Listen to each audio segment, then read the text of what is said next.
Welcome, brothers and sisters, to another episode of Truth Matters, where we seek to equip our followers with the tools to discern the truth in an age filled with strategic misinformation and manipulation. Today, Mackenzie and I would like to welcome a very special guest, Barbara O'Neill. Barbara, who was originally trained as a nutritionist, has spent over 40 years speaking around the world, advocating a health message that focuses on the body's own ability to heal itself. She identifies and teaches that a healthy and properly operating immune system can prevent many of today's most costly and life-threatening illnesses. And she does this often in the face of the most fierce opposition. Welcome, Barbara, and thank you so much for joining us on the podcast. I know our audience is very excited to hear from you. You're welcome. So we've got a lot to talk about today. We do. So much, in fact, that you're going to be joining us for 2 episodes. And we're really grateful for that because the nature of why there's so much to talk about stems from the fact that many today are struggling to differentiate between good and bad information. And it's not really a lack of information that today's society struggles with, but really a lack of discernment to tell what is good information and what isn't. In fact, Barbara, isn't this one of the key topics you're covering in your newest series? What is truth, and how can we determine what that is? That's right. That's right. What you say is absolutely right. So what are some of the ways that we can find out what information is good information, what information is bad information? Because many people will say, oh, well, there's this diet and that diet and the other diet, and they have studies for all of them. So how can we really weed through and find out what is truth? It's a very good question. And I believe that there is a way. I believe that God never meant us to be wandering around in the dark, so to speak, regarding health. I like to use the BHSC method. That's Bible, history, science, and common sense. And I believe that God is the author of all of those. And God laid out very clearly in the Garden of Eden the best diet for man. We also have history, where we can see the healthiest groups of people on the planet and have a look at what they eat. We will find that the science certainly supports that. And we've also got common sense, which unfortunately isn't very common today. So I like to use that method in every subject, and it has never failed me. And then the final thing is, in Australia, we say if you're on a good thing, stick to it. And the Bible says in 1 Thessalonians 5:21, prove all things and hold fast to that which is good. There are basic principles that we can all implement. I think the fine-tuning is up to each one of us. A 300-pound person may have a slightly different diet to me, who's a mere 100-pound person. But of course, again, that's common sense. Right. And I think that's a good thing to keep in mind. I think people don't know how to read their bodies properly because they might pick things that feel good at the time or taste good at the time, but not in a long-lasting way. How can we learn to listen to what our bodies are telling us better? That's a very good question. My husband and I have been running health retreats for over 20 years, and I take to heart a saying that came from a book called The Ministry of Healing, where the writer said the only hope of better things is the education of people in the right principles. And there's a proverb, it's Proverbs 14:6. It says, knowledge is easy to him that understands. When I teach, I like to give people an understanding of what certain foods are doing in their bodies. I also like to show them the nutrients that the body needs. Now, taste is important, but unfortunately, many food today tastes good, but it's killing us. Or on the other hand, it doesn't taste very good, but it's got all the nutrients necessary for a strong body. We need to marry or merge good taste and good nutrition. And what role does health and discernment play? Are those two things correlated? Meaning, when we give our bodies the proper fuel to operate, are we better able to follow that message that you found laid out in the scriptures as a proper, not just diet, but in total, being able to be in more alignment with God's will when we follow this message that you preach? You're absolutely right, Matt. And when we run 1-week programs at our retreats, we speak all week about the conditions that the body requires to heal. And then on the last day, we go to the mind. And I show how malnutrition, dehydration, they all affect our mind. And there are quite a few books written on this subject. It is a subject which is of the greatest interest to me because I worked as a psychiatric nurse for 4 years, and I didn't see people get better. And we ate badly, the patients ate badly, but I see people get better now, and I think that's exciting. The same blood that goes through the body goes through the mind, and absolutely our food affects our mind. So then, you mentioned the Bible. So what sort of a diet do we see in the Bible? Because I know some people say, oh, we should be fruitarians because that's what it is in the Garden of Eden. They were eating fruit and only vegetables, and everything else was added later. Well, I like to use the Bible as my guide because I believe it is the Word of God. And I don't think you can improve on the Garden of Eden diet. And in Genesis 1:29, God said to Adam and Eve, "Behold, I've given you every herb-bearing seed which is upon the face of the earth, and every tree, in the which of the tree is a fruit-bearing seed. To you it shall be for meat." So we look at meat as the main substance of their diet. So what's a seed? All your grains are seeds. Another seed is a legume. So there's your chickpeas, lima beans, black-eyed beans, cannellini beans. And the seed, so you've got sunflower seed, pumpkin seed, sesame seed, flax or linseed, chia seed. And the fruit-bearing seed is the nut. Now, I look at that diet and then we look at it nutritionally, scientifically. It's nutrition that I studied at a Bachelor of Science level, and we went right into detail what makes up every food and how does that compare with the body's needs. The 3 essential food groups, so we're looking at nutrition and science now, are fibre, and all of those foods are high fibre. The other essential nutrient is protein. 50% of the membrane around every cell is protein. Protein is the building blocks of the body. So my son James, who inherited my body type, which is hard to put on weight, no fun for a boy who wants to be big and muscly, he certainly worked out a lot, but he had to supplement with protein. Every bodybuilder knows they've got to have the protein to build. I was intrigued by this, so when I studied it nutritionally and discovered that the body cannot heal without protein, the body cannot build without protein, protein is an essential nutrient. Nice to know that vegetarian protein is very clean burning fuel compared to animal protein, which of course was not in the Garden of Eden because there was no death. It's not very clean burning fuel. And the third essential nutrient is fat. And there's been huge amounts of misconceptions on fat.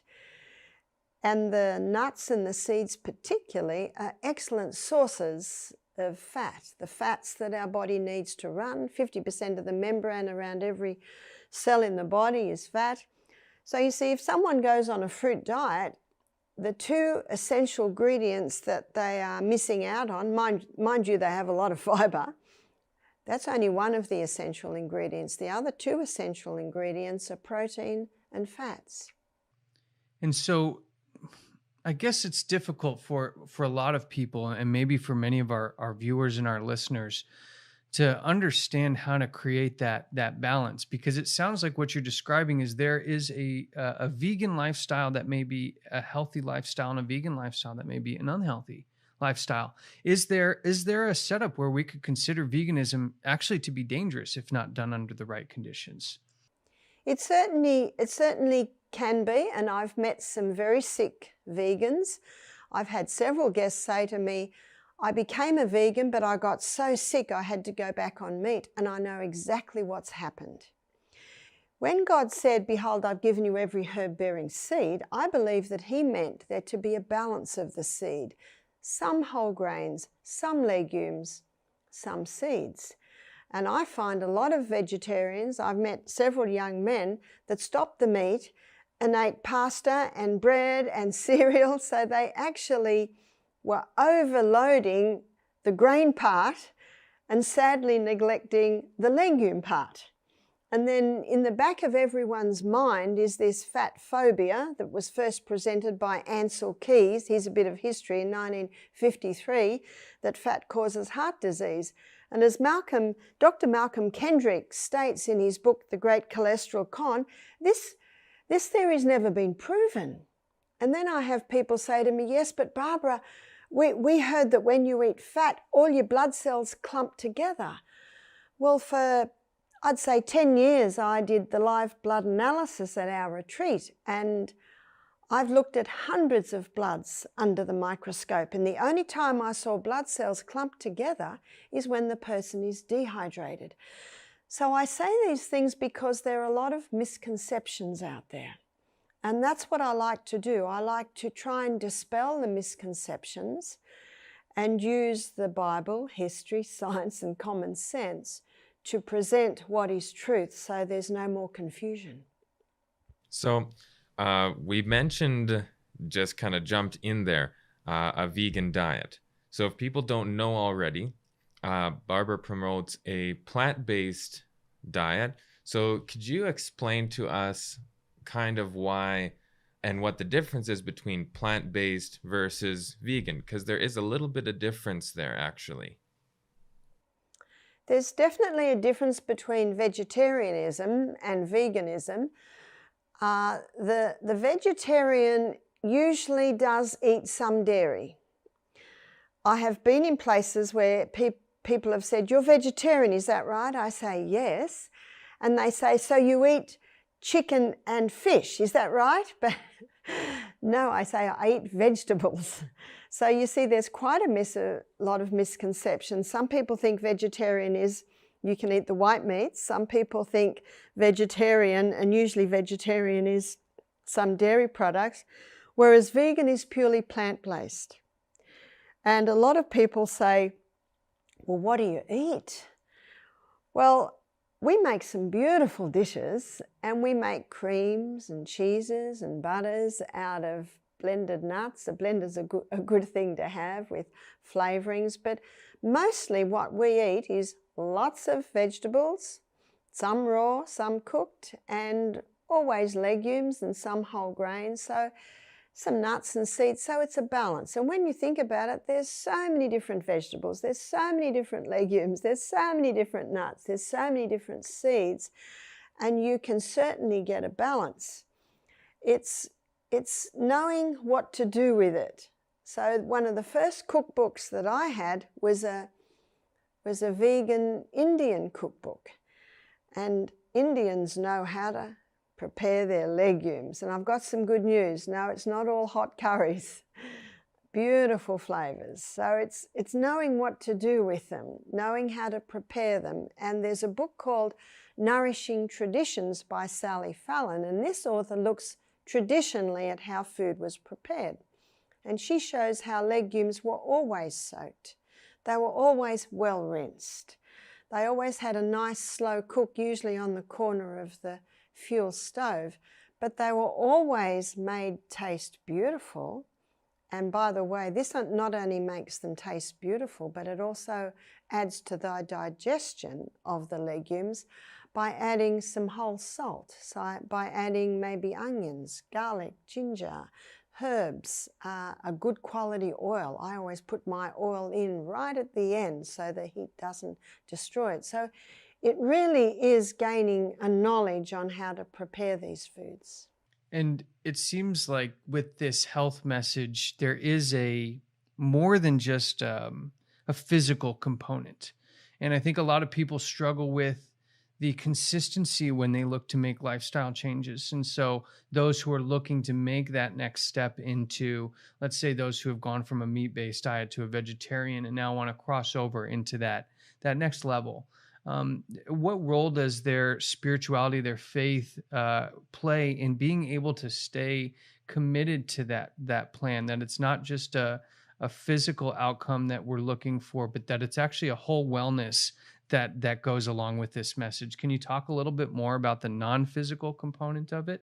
Yes, I certainly can. There's an interesting verse that explains it a little bit, and it's found in 1 Corinthians chapter 3, verses 16 and 17, where the Bible says, "Know ye not that ye are the temple of God, and the Spirit of God dwells in you. If any man defile the temple of God, him shall God destroy. For the temple of God is holy, which temple ye are." Now this takes us to a whole other level, where the Bible says that our body is actually the temple of God, and we really need to look after it. And there's another verse that says, "Know you not that ye are not your own."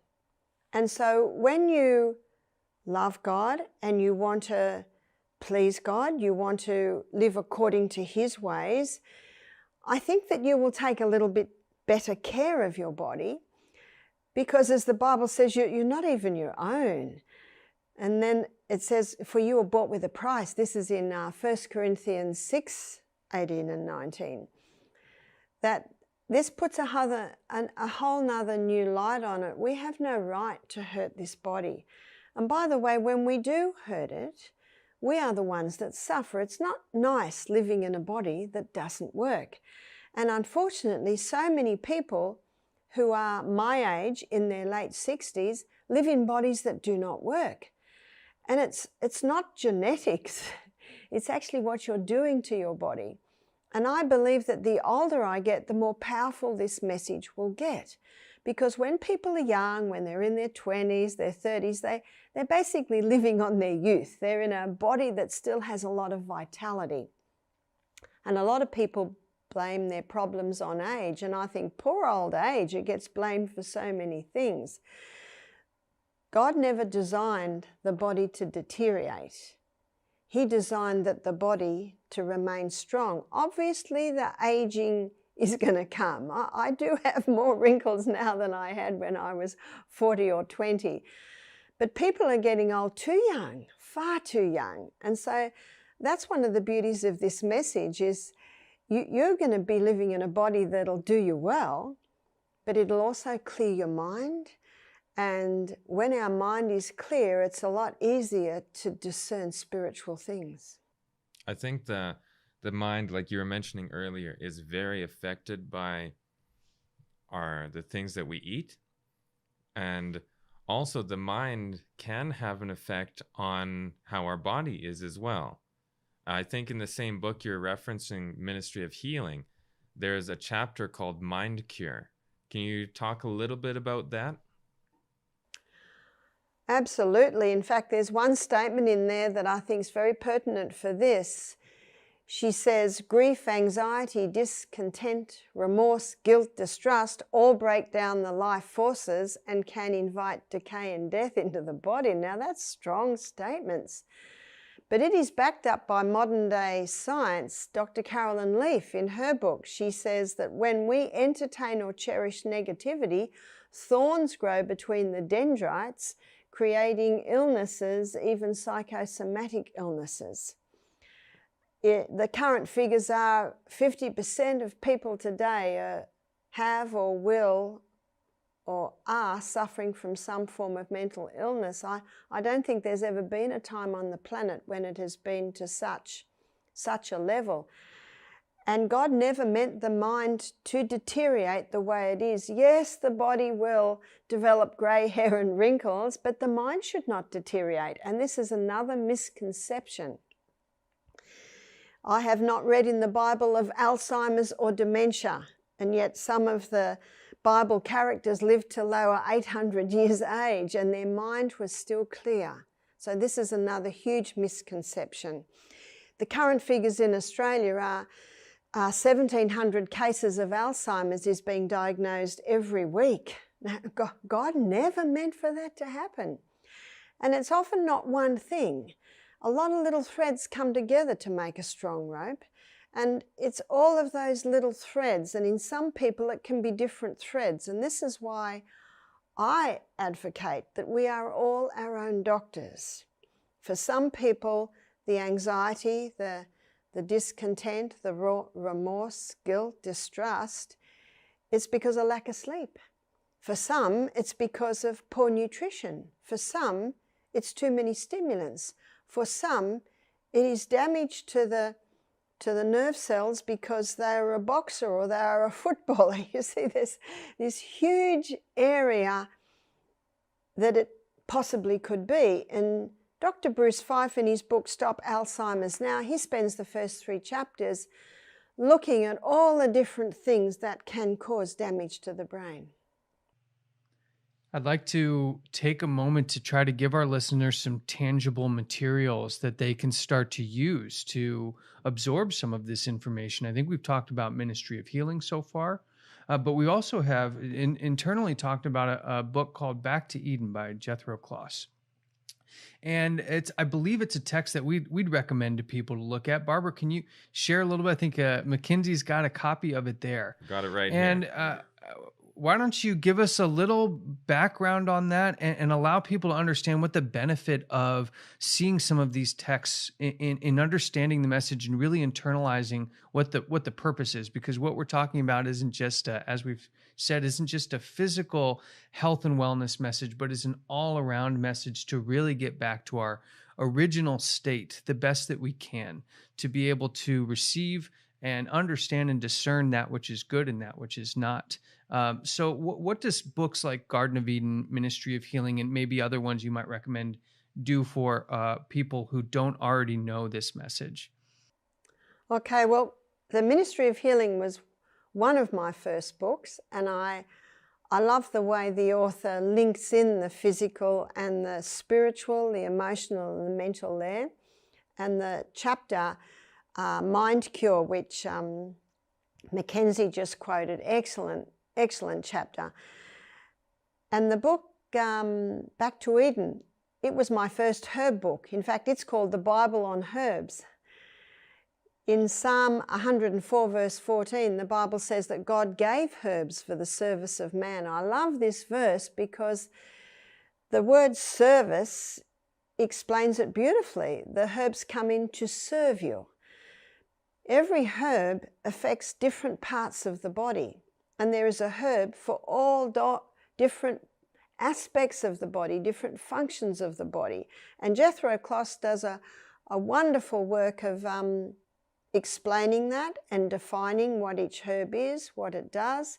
For instance, I remember my first 2 little children, when they were about 4 and 5, I think, whooping cough went around and all the children were coughing.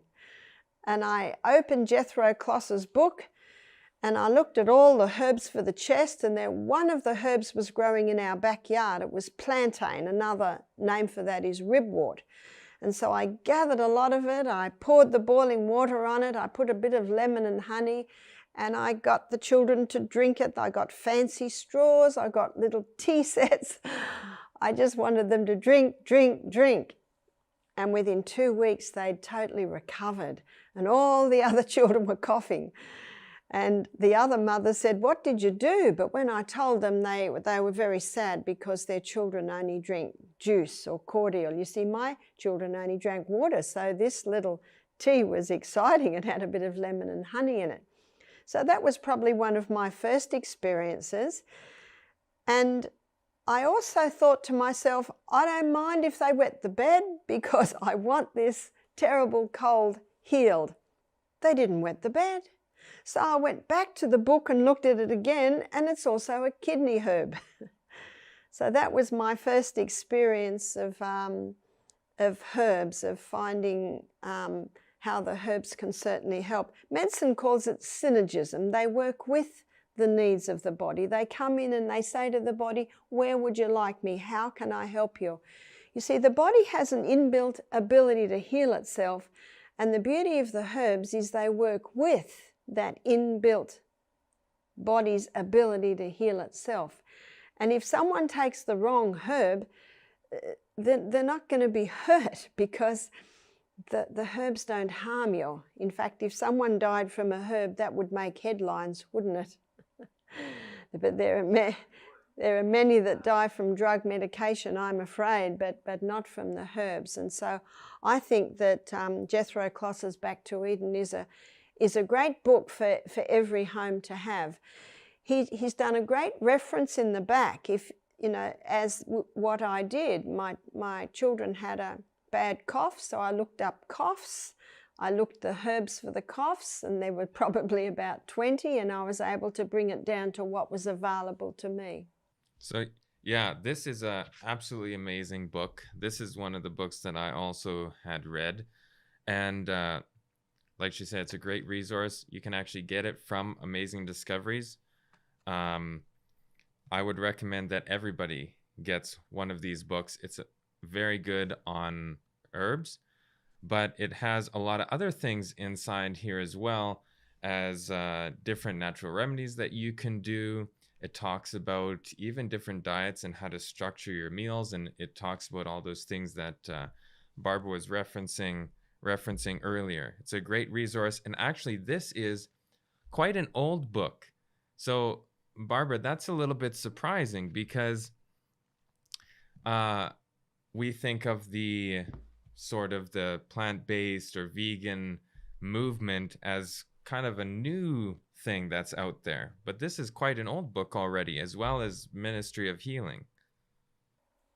Yes, it is a very old book. I think it was written in the mid-1800s, as was Ministry of Healing.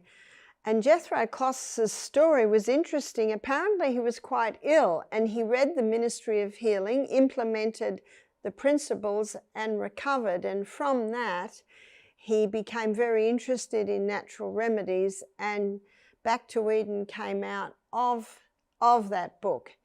So you are right, the vegetarian vegan diet is not a new one. It has been around for a long, long time. And so have the herbs that God has recommended that we use. So it's amazing how, technology is shifting, and we think that we're getting more sophisticated in what we actually are coming to learn, that going back to original ways of living are actually more sustainable and more healthy for the body and the mind. Now, you talk a lot about the use of herbs and spices in natural remedies. One of those that sits right in the crosshairs is cayenne pepper.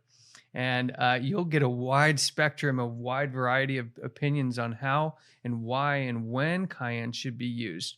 But Barbara, you've talked a lot about this. Could you share a little bit about cayenne and its benefits, and also maybe where some people are misusing it or overusing it? I believe you have a story of a gentleman who maybe stuck his whole hand in a jar of cayenne, and maybe that's not the recommended dosage for those kinds of things.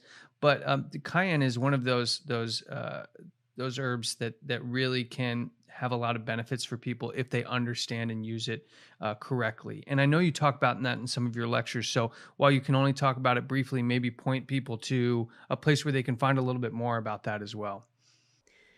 You're absolutely right. A lot of people get confused about cayenne because it's a stimulant. And a lot of people are wanting to get away from the stimulants. Well, we need to define what sort of a stimulant is it. Now, caffeine, alcohol, many drugs, tobacco with its nicotine, they are nervous system stimulants.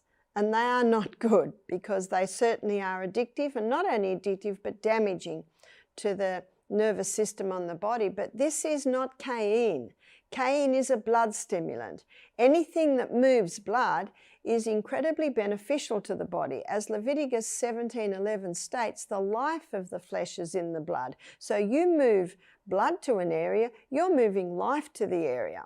You see, the blood contains the nutrients, it contains the oxygen, it contains the water, it carries the white blood cells. In fact, in blood is everything that our body needs to heal. Now, I wanted to define that. First of all, that cayenne is a blood stimulant. And by the way, Jethro Kloss thought so highly of the cayenne pepper that instead of devoting half a page to it, like he does to every other herb, he devotes 10 pages to it. So what cayenne pepper is, it's a blood stimulant. It can be used internally and it can be used externally. And the story that I told you yesterday about the man who had his hand crushed, and they're talking about taking the tip of one of his fingers off. And I said, cayenne pepper, if you wrap cayenne pepper around it, it will stimulate blood into the area. If you can get blood into that tip, you'll get life into that tip, and he will not need to lose.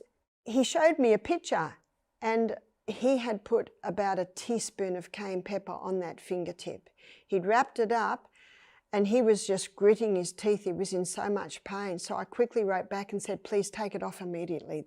That is just too much. He said, my whole hand is hurting. My whole arm is hurting. I said, no. Now, that cayenne will not hurt that finger, but you've heard the old saying, treatment was successful, but the patient died. We need to keep the person alive and functioning and comfortable. So I wrote back and I said, please. Now, he didn't want to look at cayenne pepper again, and I understand that. He just wrapped his hand up for the night because he couldn't get all the cayenne pepper off. I said, we've got a saying in Australia, let sleeping dogs lie. It had settled right down. I said, just leave it for 24 hours. And I said, and when you open it again, put the soothing aloe on, the aloe vera, the soothing aloe vera.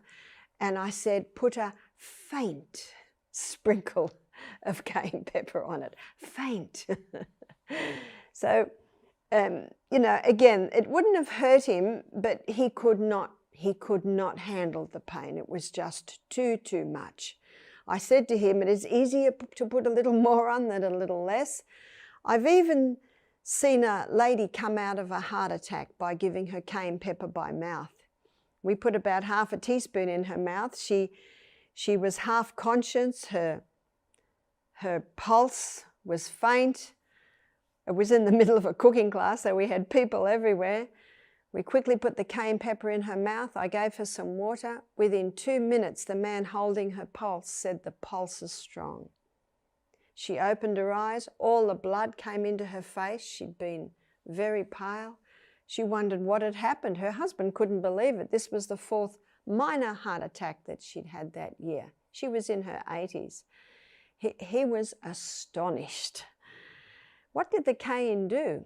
The cayenne thinned the blood. The cayenne pepper opened. It just opens those capillaries to get a better and more powerful flow of blood through the body. But taken regularly, yes, it will thin the blood. Yes, it will open those capillaries, but it will also strengthen the arterial wall. So it is an excellent herb for the heart and for the blood. Which is why I think that Jethro Kloss put 10 pages on cayenne and not just, a little section like he does for a lot of the other herbs. And one misconception I think people have about cayenne pepper or other hot peppers is the actual healing property in it is called capsaicin. And that's where the word capsicum comes from.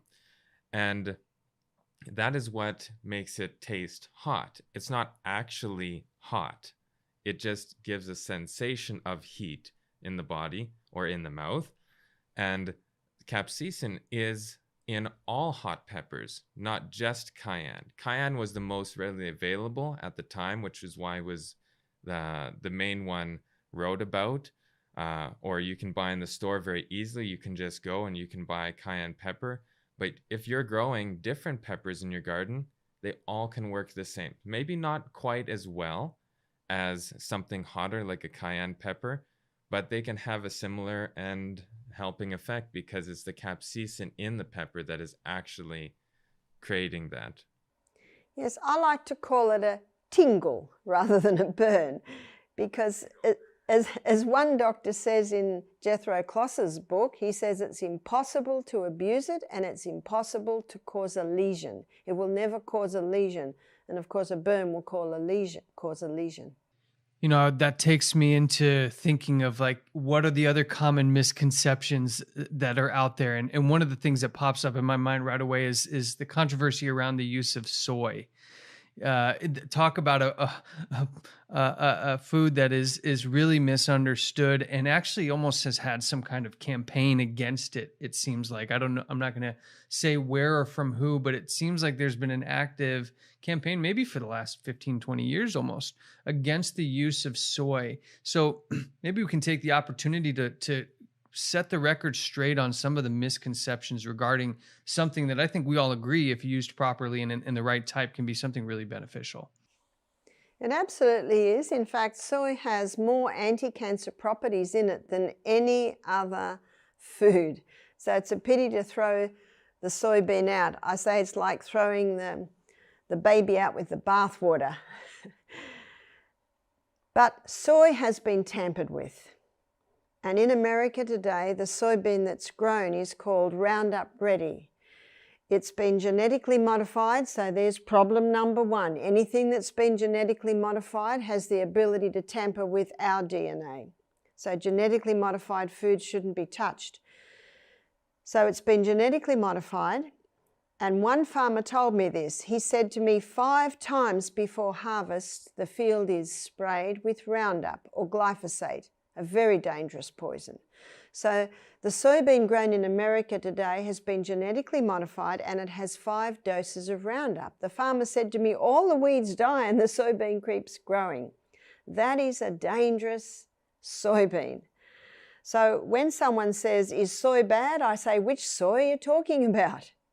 We should be eating the whole soil, not a soy isolate, and we should be eating non-GMO, organically grown soy. Then it is not a problem. A friend of mine did a thesis on soy, and people ask her all the time. She said, I answer with one sentence. She said, God made it good, man mucked it up. So that's what you've got to remember. Now, a lot of people get confused because they say, isn't it high in phytic acid? And doesn't phytic acid inhibit the uptake of minerals in the body? Well, whole wheat has 10 times the phytic acid in it, and you do not hear of that. And there's research coming out today showing that phytic acid can even have anti-cancer properties. So it's all got to be taken in consideration. I also have people say to me, but it's high in anti-nutrients. I said, yes, that's if you eat a bucketful of soy a day. We're not eating bucketfuls of soy a day. And the same anti-nutrients that are in it, God put there to help resist bugs as it's growing in the soil. So again, all have it, but it is not a problem unless, of course, you're eating truckloads of it, and it's impossible to eat truckloads of it. Another claim is that it has estrogen in it. And if someone has breast cancer or prostate cancer, they should not be eating soy. So then let's have a look at the estrogen. The estrogen that is found in chemicals, that is found in Roundup, that is found in plastics, is 400 times stronger than the estrogen that the body naturally makes. It's actually 20,000 times stronger, sorry, a correction there. So the estrogen that's found in chemicals, in waste, in plastics, it's 20,000 times stronger than human estrogen. Human estrogen is 20,000 times stronger than plant estrogen. So soy is the plant estrogen. So it is the chemical estrogens that are 400,000 times stronger than the plant estrogens. So just that one piece of information alone, that's a bit of science for you, that shows you very clearly we don't need to feed the soy estrogens. It is the chemical estrogens. And the soybean grown in America today is full of those chemical estrogens from the things like Roundup or glyphosate. But let me tell you something about the natural estrogen. So when the natural estrogen, which is quite a mild estrogen, when it comes to your cell, it knocks on the door and says, excuse me, cell, do you need me? And cell says, no, we've already got too much estrogen. And so the plant estrogen sits in the receptor site, just waiting in case it's needed.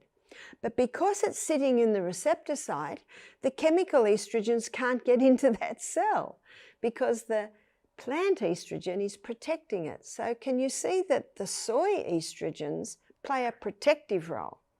They protect against the harmful estrogens. They work with the needs of the body, and if they're not needed, they'll just sit at the door. A very welcome house guest that will only come in under invitation.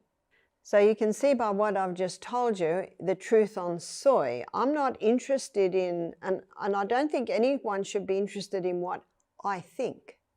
It's what is. So that's why I like to give the reasons.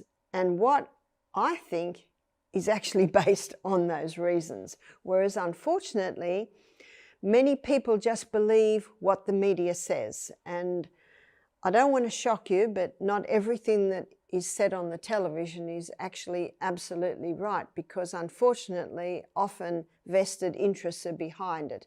But I thank God that He's given each one of us the ability to weigh up the pros and cons and determine for ourselves what is truth. It is our God-given right. And I think that is a really good point about the soy that you made. The phytoestrogen is actually protective of the cell from those other estrogens, which can cause estrogen dominance because they're just charging into that cell. And estrogen dominance is actually a very big thing in the world right now. And for men who are worried about being too estrogenetic, that actually protects you from having too much estrogen in the cell because it's blocking those receptors. So for women, it's going to help them from becoming estrogen dominant and balancing that. And for men, it'll help you from having too much estrogen. So it works both directions, just perfectly how it was made naturally, as long as it's not a GMO version of that soybean. That's absolutely true. And what you say is right, Mackenzie. The estrogen dominance is causing all sorts of problems today.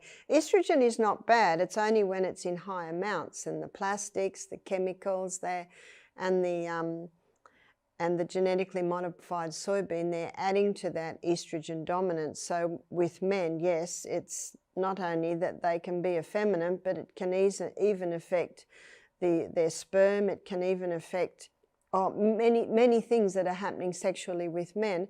But with women, high estrogen opposes thyroid function, so a woman can get thyroid problems. High estrogen can be the cause of fibroids and cysts developing in the uterus and on the ovaries. And you know, we have so many couples today that are having trouble having babies, having trouble conceiving, and what we're talking about is part of the problem. And one thing to note is there's a lot of things said about soy. Let's take the phytoestrogens in the soy.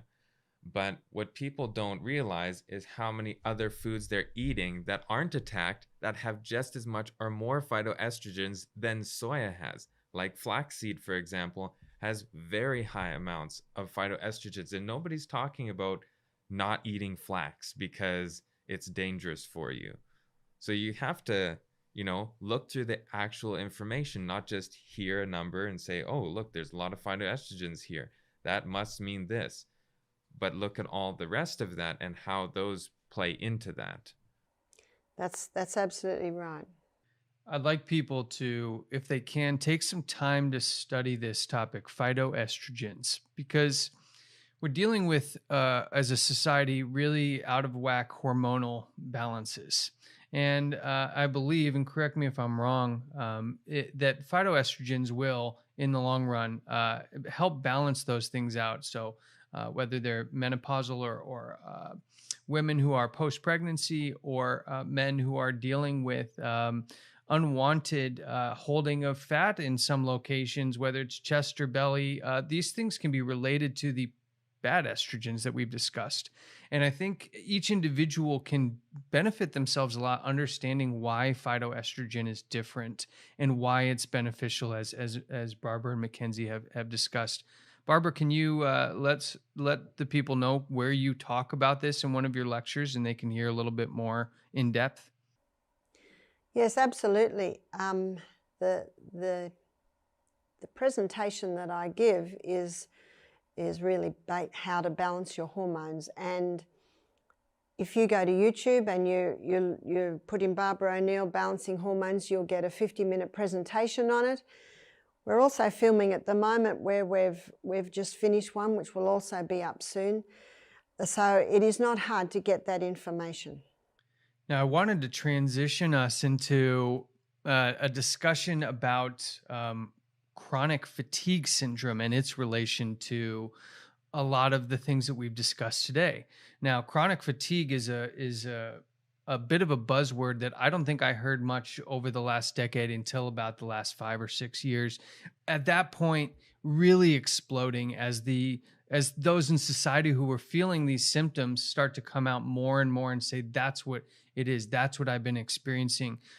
Can you tell us a little bit about what you've learned about chronic fatigue and maybe what it really is and what the sources of that really might be? Yeah, sure. I'll try and be quick. But you're absolutely right, Matt. It's something you really didn't hear about 20 years ago. I like to know why. Newton's third law of motion states that to every action there's an equal and an opposite reaction. You can't just get chronic fatigue, and it is an effect. It is not a cause. So what would be the cause of chronic fatigue syndrome? There is actually only one cause, and that is lack of oxygen at the cellular level. But there could be 100 reasons why there's lack of oxygen at the cellular level. So why do I say that? Well, when you understand the science behind it, in my lectures I explain it. We go to the CBD, the central business district of the human body, is the inside working of the cell. So when you go into the little energy cycle in the cell, there are a couple of different energy cycles. One's called the powerhouse, and that's the mitochondria, and inside of that's the little Krebs cycle. Now that little mitochondria, it's only an 8-step pathway, but it delivers 36 units of energy. Whereas another pathway, which is the glycolytic pathway, 20 steps, it only gives 2 units of energy. So a lot of people with chronic fatigue syndrome, they're running up in that 20-step pathway only giving 2 units instead of 36 units of energy. We have 100 trillion cells in the body. So, you multiply it by 100 trillion times, and if every cell has enough oxygen to deliver 36 units of energy, that person's going to be jumping out of their skin. So I like to go back to the why, to explain that. And that's why I say, and every doctor I've talked to about this, especially specialists in chronic fatigue, say you're absolutely right. What that person needs is oxygen. So then you would inquire, why aren't they getting the oxygen? Is it because, well, there can be a whole lot of things. It can be a whole lot of reasons. Is it because the air in their bedroom is stale? Is it because their pillow's mouldy? Is it because they haven't vacuumed under their bed for a long, long time? Is it because their mattress is getting mouldy and damp? So when they're breathing in that bad air, they're going to wake up feeling like, what do we say in Australia, something the cat dragged in. So they get up feeling, oh no. And so what do they do to give energy? They take a cup of coffee. Now what the cup of coffee or the cup of tea does, it stimulates a crisis response in the body, which gives a little bit of an energy. But because it's an artificial energy, within half an hour, they're down again. The other stimulant is sugar. Put a bit of sugar in the coffee, then they'll get a little bit of a lift. But unfortunately, these stimulants, they're using energy they don't even have. So they're contributing to more lack of energy. And lack of sleep is contributing to it. Dehydration is contributing to it. Another big contributing factor is wheat. You see, the wheat was hybridized in the 1950s, and when it was hybridized, it created a very complex gluten or protein structure. It created a different starch structure. And one of the most common symptoms of someone having an intolerance to the wheat is brain fog, tiredness, and bloating. And how many people have that? And so to turn around from chronic fatigue syndrome, all the stimulants have to stop. The bedroom needs to have a spring clean and the windows open and the screens washed so that, you get a white cloth and wipe over your fly screen, and usually it's black. In other words, even when your window's open, the air coming in may not be fresh because it's oxygen we need. And start exercising. Right now, Matt and Mackenzie, as we're sitting here, we're breathing in 500 mil of air and breathing out 500 mil of air. But when we're running up a hill and we get to the top of the hill, breathing deeply, we're breathing in 3,600 mil of air. And we're breathing out 3,600 mil of waste. So exercise. And if you say to someone with chronic fatigue syndrome, do you exercise? The answer is you don't understand. I've got no energy. Well, guess how you get it? Now, I don't expect someone with chronic fatigue syndrome to run up the hill. Just try walking up the hill. And if you have to stop 3 or 4 times, so be it. Rome wasn't built in a day, but if every day you implement that little bit of exercise, every day you start hydrating your body, every day you start drinking more water, all of these things can contribute together. Another factor is people are sleeping with a lot of technology around them in their bedroom. They will not wake up revived if there's all those different frequencies in their room. See, we are electrical people and our body runs according to certain frequencies, and it's a totally different frequency to what these gadgets and machines run at. So that's why I keep coming back to the bedroom. We spend 1/3 of our life in there. So that room should be a room so that when we get up in the morning, the surgeons have done their job. We wake up in a revived, restored, vitalized body ready for the day. But unfortunately, the surgeons are inhibited because the person went to bed too late. There's no fresh air in the bedroom. There's too much technology in the bedroom. And oh no, look what's at the end of their bed. 2 dogs. There's no fresh air in that bedroom. So that's why I say we've got to go back to the bedroom. We've got to cleanse it. We've got to put our bedroom through a cleanse, get those quilts on the line, start washing them. Yes, build a clothesline, get them out in the sunshine. So can you see, Matt, that there can be a lot of contributing factors to chronic fatigue syndrome, but the basic cause is lack of oxygen at the cellular level. Absolutely fascinating, and I think really relevant for those who are struggling with this.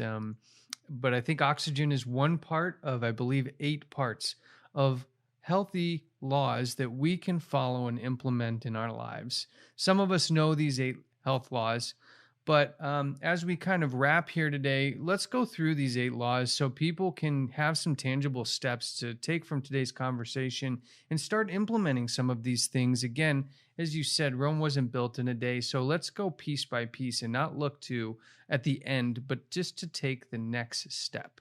Get outside and get some sunshine. Get outside and get some oxygen. And let's talk a little bit about these 8 laws and discuss how people can start living better lives by using these simple steps. That's right. I love these laws.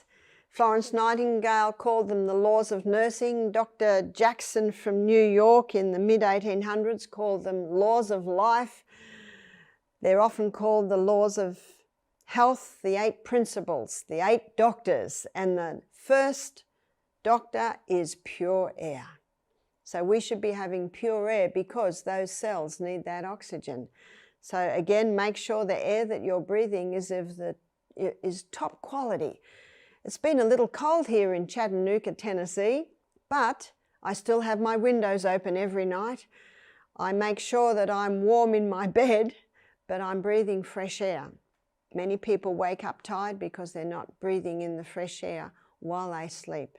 The most powerful way to oxygenate the body is exercise. So this is another law. Exercise. Take time every day to exercise. Even just walking round the block, that can be a good start. And when you get stronger, as your heart gets stronger, your muscles get stronger, your lungs start to take in more oxygen, you can go further for less time. Sunshine. Sunshine's not the enemy in the sky, it's the doctor in the sky. We need to visit that doctor every day. There was no sunshine here yesterday, but even being outside, you are getting a little bit of sunshine through those clouds.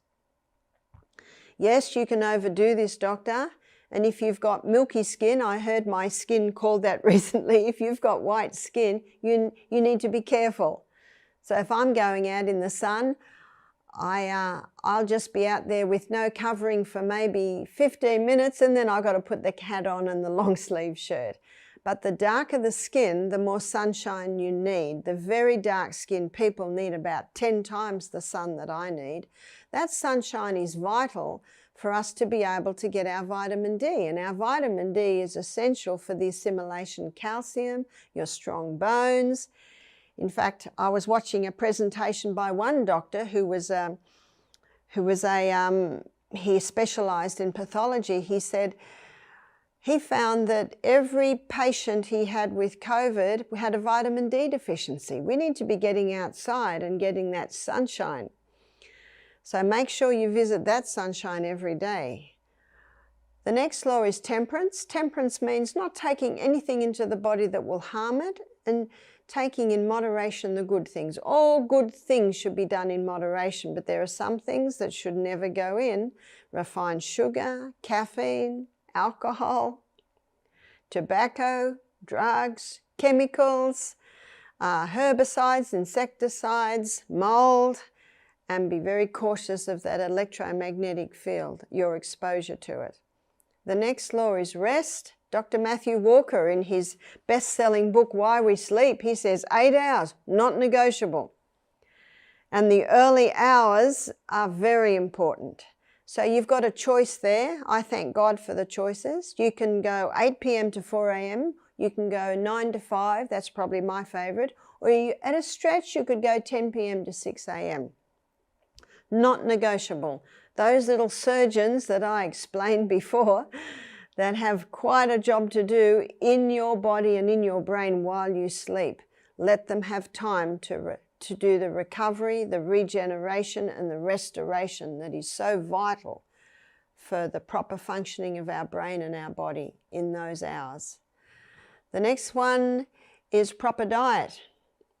The Garden of Eden diet tells us that we should be having a high fiber diet. We should be having our proteins every day, your legumes, nuts and seeds, some whole grains, but also we should be having the nuts and seeds for our fats, maybe a little coconut oil, olive oil. We'll talk about those oils a bit more in another presentation. If you want to know about them right now, you can go and watch my lecture called Fantastic Fats on YouTube. We also need fibre, so our fibre comes in our fruits and our vegetables. The next law is water. Our body needs hydration. We lose about 2.5 quarts a day, and that 2.5 quarts must be replaced. 2 quarts can come in the form of pure water. The other half can come in as we eat our fruits, our vegetables, maybe herb teas, maybe vegetable juice. So proper diet is important because the body cannot function, it cannot repair, and it cannot heal if it doesn't have nourishment. Nourishment is important, but water is also important because our digestive enzymes are made from water. So it's not only important to eat nourishing food, it's also important to drink water, but not with our meals. We should be drinking water between our meals. We should be stopping the water half an hour before the meal and resume the water about an hour and a half after the meal. That will allow our digestive juices to remain nice and acidic, because it's only in a very acidic environment in our stomach that our proteins can be broken down. And if you have a glass of water half an hour before the meal, the first thing it will do is thicken that mucosa wall that lines the stomach to protect the stomach against the acid environment. The eighth law, the final law, but the best law is trust in divine power. Trust that God has given you a body with an inbuilt ability to heal itself. He knows what he's doing. He gave us the water. He gave us the herbs. He gave us a brain that is able to work these things out. And what Jesus said to his disciples, I think, is very applicable. He said, nevertheless, I tell you the truth, it's expedient for you that I go away, because if I go not away, the Comforter will come. But he said, if I depart, I will send him unto you. And then he says, howbeit, when the Spirit of truth is come, he will lead you into all truth. So when we surrender our minds and our hearts to God, asking for his guidance, he will send the Spirit of truth. And that Spirit of truth helps us to discern right from wrong, helps us to discern through reason, intellect, and judgment what is the best way that we should go. I love this because we have such a personal God that wants to know each one of us personally. We don't have to find him through rosary beads. We don't have to find him through wooden crosses. We don't have to find him in a church. We can just go to him. We can pray to him and say, Father, I want to know you. And what he says is, read the Bible. When you read Matthew, Mark, Luke, and John, you read the stories of Jesus, and you begin to understand and know the great God of heaven that made us with an inbuilt ability to heal itself. But not only that, he will give us the wisdom and guidance to know how to live the best life. Well, that's all the time we do have for today, which is unfortunate because I would just love to carry on with this conversation with both of you. But we will get a chance to do this again. We're going to do another episode, but we're going to shift gears a little bit. And we're going to do this to cover the health message from a different angle. And that is what's happening to health information today, and really what's happened to Barbara. As many know, she's come across some opposition in Australia, and so we want to discuss these things with her and set some of the record straight on what's going on with her personally and the health message overall, trying to discern what is good and what is not. So make sure to come back next time and join us as we look at a different angle. Mackenzie, thank you so much for joining us. And of course, Barbara, what a pleasure. We look forward to seeing you again. Thank you guys, and God bless you each. Thank you very much, Barbara. Thank you.